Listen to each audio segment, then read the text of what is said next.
BFM Business, le grand journal de New York, Sabrina Quagliosi, Emmanuel Dutheil. Le grand journal de New York en direct des studios du Nasdaq à Times Square. Les marchés américains résistent, en tout cas semblent résister à un contexte international extrêmement tendu. On en parle avec notre invité que l'on connaît très bien sur notre antenne, Grégory Volokin, président de Mescart Capital Market ici à New York. Grégory, merci d'être avec nous. Bonjour. Alors, les mauvaises nouvelles, pardon, s'accumulent. Les marchés semblent complètement les ignorer.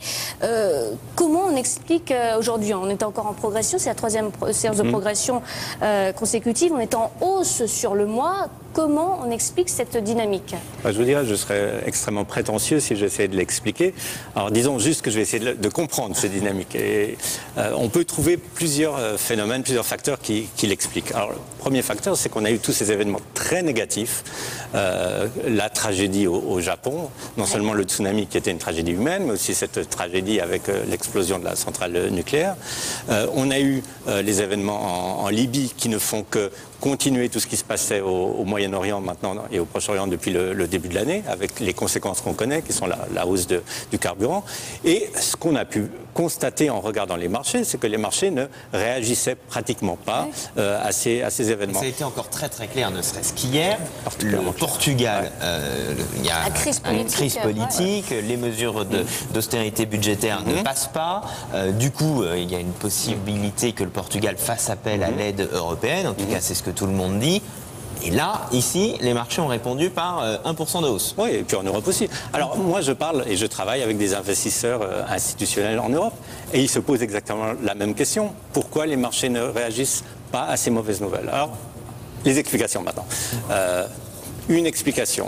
Un des grands paris qui est fait par les gestionnaires, par les intervenants du marché, c'est que cette année, les taux d'intérêt vont remonter d'une façon assez nette. C'est clair parce que ça a été annoncé par Trichet, resserrement de la politique monétaire. Et ici, on pense qu'à la fin de QE2, fin juin, la prochaine chose qui va arriver aux États-Unis, c'est que la Fed va annoncer une hausse des taux. Même si pour le moment, elle est plutôt sur un discours qui est on va rester à des taux extrêmement bas pendant une période extrêmement longue. C'est ce qu'ils disent parce qu'il vaut mieux le dire. Autrement, on s'affolerait. Mais ce qui se passe, c'est que tous les investisseurs qui ont des très grosses positions obligataires sont en train petit à petit de diminuer ces positions obligataires parce que vous savez qu'une position obligataire, quand les taux montent, vous perdez de l'argent. C'est assez simple.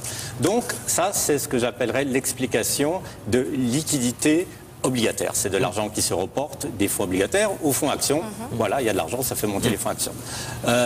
C'est le manque d'alternatives, je dirais, pour ces fonds. Une autre chose, c'est qu'il faut quand même voir que pour le moment, le consensus, qui peut être faux, mais c'est le consensus, est pour un bon redémarrage de l'économie aux États-Unis. Et le consensus est aussi que, en fait, l'Europe ne va pas souffrir au niveau de sa croissance, ou très peu souffrir de ces crises de la dette des pays émergents. Donc, si vous êtes assis comme un gestionnaire et que vous devez investir et qu'on vous dit l'économie, ça va mieux, qu'est-ce que vous faites?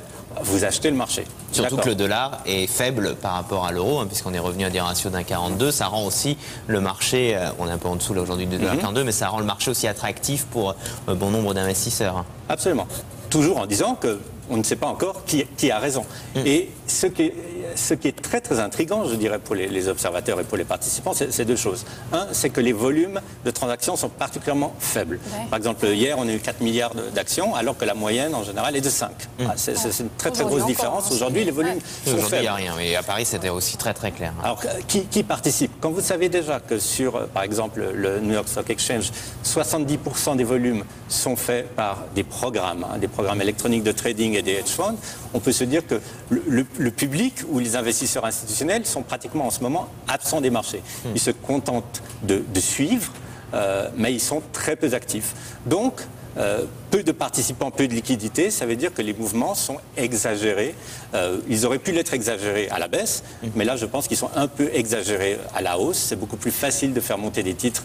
Donc, malgré tout, vous gardez un biais, c'est pas facile, un biais haussier sur une courte période? Écoutez, c'est toujours très très risqué de faire ce genre de commentaires. Moi, ce que je dirais, c'est que le jour où il apparaîtra aux États-Unis que cette politique de la Fed de quantitative easing, donc d'argent facile, de QE2, d'argent facile, d'imprimer des dollars qui vont directement dans les marchés, quand les investisseurs verront que ça va s'arrêter. Si à ce moment-là, l'économie n'est pas avec un taux de croissance un peu supérieur à ce qu'on a maintenant, un peu supérieur à ces 3%, et si le chômage est encore à des niveaux supérieurs à 8,5%, je pense que les investisseurs ne seront pas particulièrement enthousiastes. Alors on va peut-être avoir quelques explications bientôt, puisque on nous dit révolution monumentale. Ben Bernanke va parler 4 fois par an. Il va faire une conférence de presse à l'issue des réunions de politique monétaire de la Fed, qui sont ces 4 réunions durant lesquelles la Fed présente ses prévisions économiques. C'est présenté ici comme une révolution. Avec un œil extérieur, moi j'ai l'impression que Ben Bernanke parle.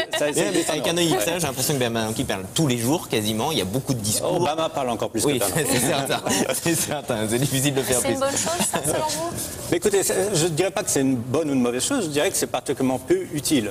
Si on voit la politique de la Fed, par exemple, il y a une vingtaine d'années, quand la Fed était face aussi à des gros problèmes qui étaient différents, c'était le problème de l'inflation avec Volcker, la Fed n'avait pas de communiqué suite à ces réunions.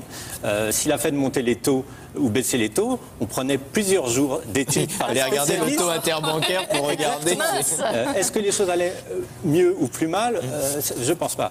Donc maintenant, cette politique d'ouverture de la Fed ou de transparence, je dirais c'est un gadget. Mais ils ne le font pas de toute manière pour leur faire plaisir. C'est que vraiment, il y a eu ici notamment une pression politique extrêmement forte pour dire à la Fed: expliquez, soyez plus transparents et donnez-nous les clés de votre politique monétaire à laquelle on ne comprend pas toujours grand-chose. Mais je pense que la politique de la Fed est particulièrement transparente. Ils ont maintenu les taux pratiquement à zéro pendant une longue période pour faire redémarrer l'économie. Ça a aidé un peu l'économie, ça a surtout aidé les marchés.